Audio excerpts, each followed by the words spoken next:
A thunderstorm is a weather factory which produces thunder, lightning, rain, snow, hail, and varying degrees of turbulence. The purpose of this film is to explain the formation and structure of the thunderstorm. There are two general types: air mass thunderstorms and frontal thunderstorms. Air mass thunderstorms may result when the sun heats a surface, causing warm, moist air to rise and cool. Over land areas, these storms generally occur during the afternoon and early evening.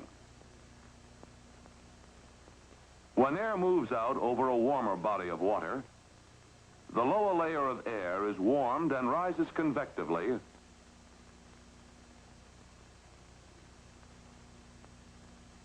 producing the same type of storm. These storms may occur at night or during the day, but usually reach their most intense development at night when the land-water temperature contrast is the greatest. Air mass thunderstorms also occur when moist, conditionally unstable air is pushed up a mountain slope. They may be isolated over peaks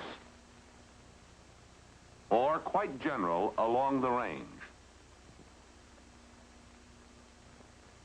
Cold front thunderstorms occur when a wedge of cold air moves into a region of unstable, warmer air, supplying the required lifting action.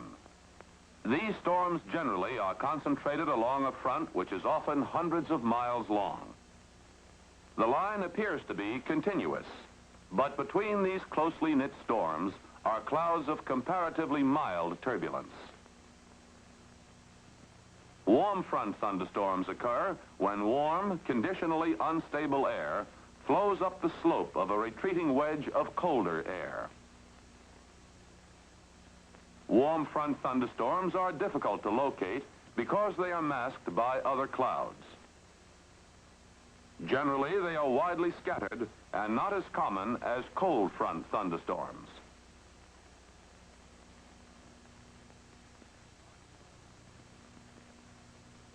Thunderstorms vary greatly in size. Those from 12 to 15,000 feet high are usually not as severe as the largest storms, which range up to as much as 60,000 feet. Smaller storms, however, may be severe at certain stages in their development. Storms generally vary from 5 to 25 miles in diameter. Some extend 50 miles. Also, thunderstorms vary in size with the season. In summer, they reach maximum height. In winter, thunderstorms are infrequent. Three factors are required to form a thunderstorm: air of high moisture content, some type of lifting action, and conditionally unstable air. To explain what conditionally unstable air is, let's assume this is altitude, and this is temperature in degrees centigrade. We know that air, which is not saturated, when lifted, cools at the dry cooling rate of 3 degrees per 1,000 feet of altitude, as shown by this line. We also know that saturated air, when lifted, cools at the wet cooling rate of approximately 1.5 degrees per 1,000 feet of altitude, as shown by this line. Temperature at various altitudes can be plotted for a given column of air. For purpose of illustration, let's use a column in which temperature decreases uniformly with altitude. When this temperature decreases at a rate between the dry and wet cooling rates, the air is conditionally unstable. This temperature plot represents the temperature distribution with respect to altitude at a given time. To explain how this instability is released, let's consider this parcel of air in a column of unsaturated air about to be lifted. The parcel is represented by this dot on the temperature plot. Initially, the parcel has the same temperature as the surrounding air. in this case, 20 degrees. When the parcel is lifted, it expands and cools at the dry cooling rate of 3 degrees per 1,000 feet. As it cools, it gets closer and closer to saturation. Eventually, it becomes saturated. The slightest additional lifting will expand and cool the parcel further and produce condensation of liquid water on condensation nuclei, which are usually present in abundance in natural air. As the moisture in the parcel of air condenses, the heat of condensation is released, which slows down the rate of cooling of the parcel being lifted from 3 degrees to approximately 1.5 degrees per 1,000 feet. Until this time, the parcel has been colder than the air through which it has been lifted. Now, due to the slower cooling rate, it approaches the temperature of the surrounding air. If lifting is continued, the parcel will become warmer than the surrounding air. It is then relatively lighter, and it will be accelerated upward by the weight of the surrounding air. Thus, it will continue to rise until it is cooled by radiation and mixing to the temperature of the air around it. The release of conditional instability, therefore, promotes intense cloud growth.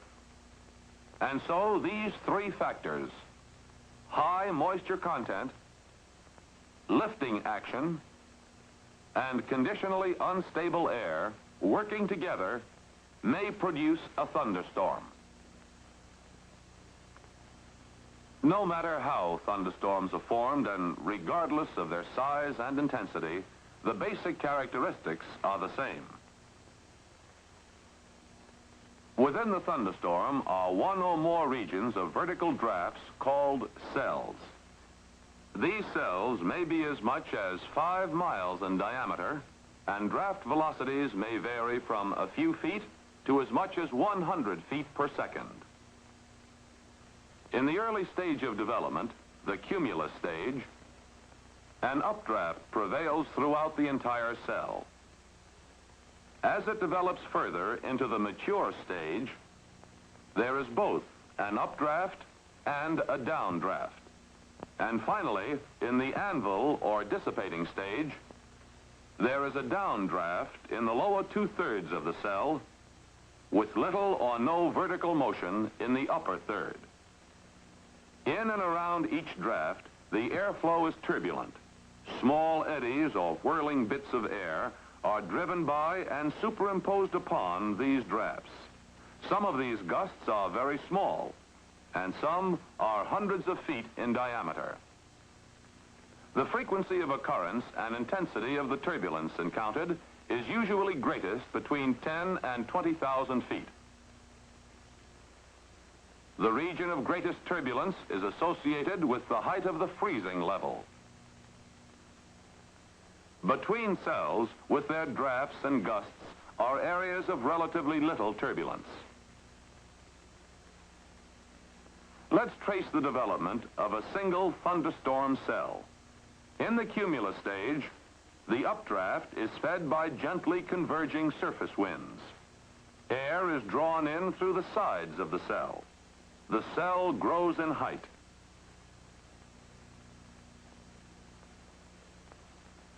As the warmer, moist air rises through the colder environment, condensation occurs. The droplets formed concentrate into larger drops. In time, the weight of these drops becomes too heavy to be borne by the updraft. They begin to fall. As rain reaches the earth, the cumulus stage ends and the mature stage begins. The falling drops of water or ice particles drag on the rising air current and create a downdraft of colder air.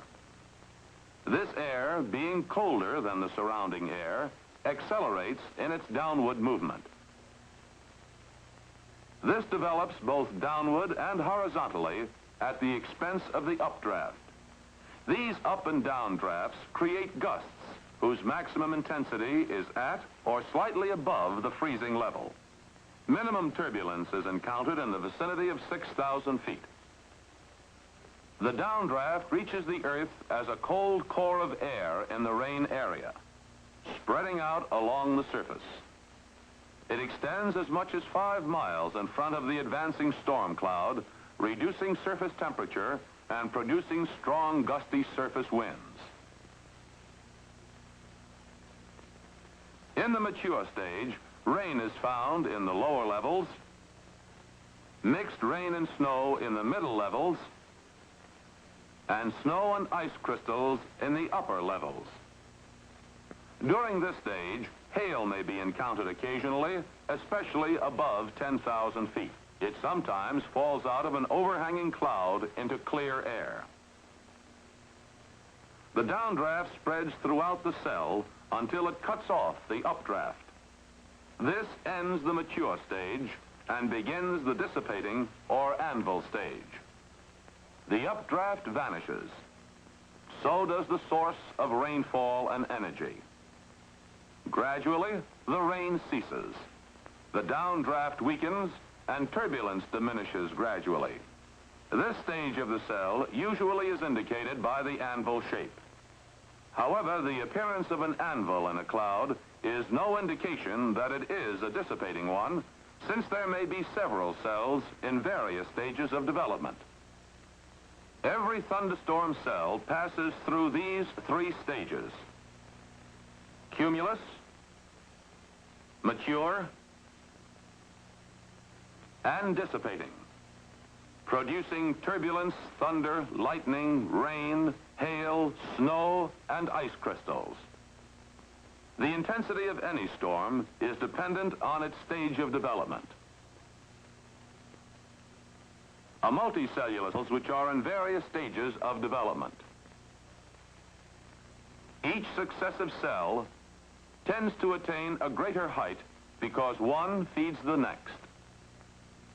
A new cell absorbs saturated air from earlier cells rather than the relatively dry air which surrounds an isolated cell, thus developing some of them into new thunderstorm cells.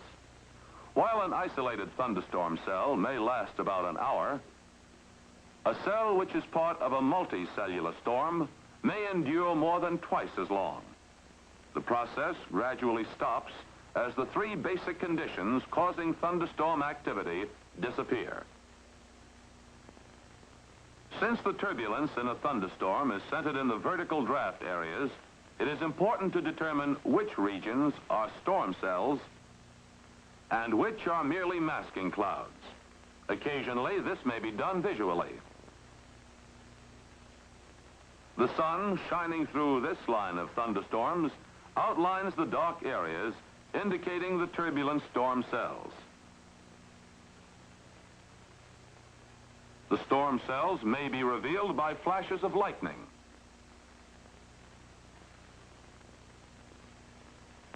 The dark area under a cloud, indicating the area of heaviest rain, also shows the location of the thunderstorm cell.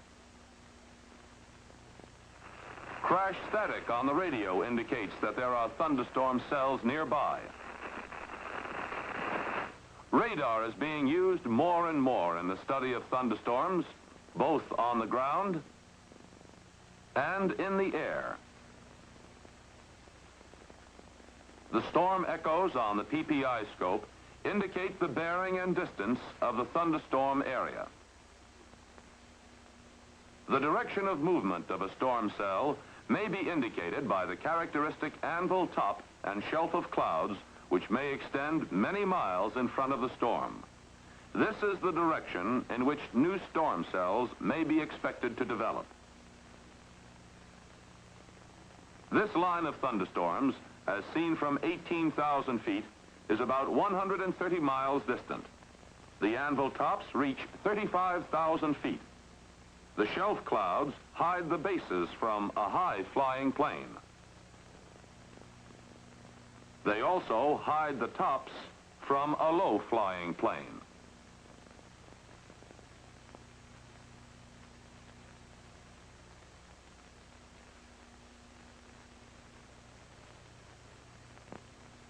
And so, briefly, thunderstorms are divided into two general types: air mass thunderstorms and frontal thunderstorms. A thunderstorm is made up of one or more cells, regions of vertical drafts and gusts which produce turbulence. This turbulence is greatest at or above the freezing level, which is normally found in the upper two-thirds of the storm. Each cell passes through a life cycle of 3 stages: cumulus, mature, and dissipating. The anvil tops and shelf clouds indicate the general direction of thunderstorm movement. In this day of all-weather operation, a basic understanding of the characteristics of the thunderstorm is essential.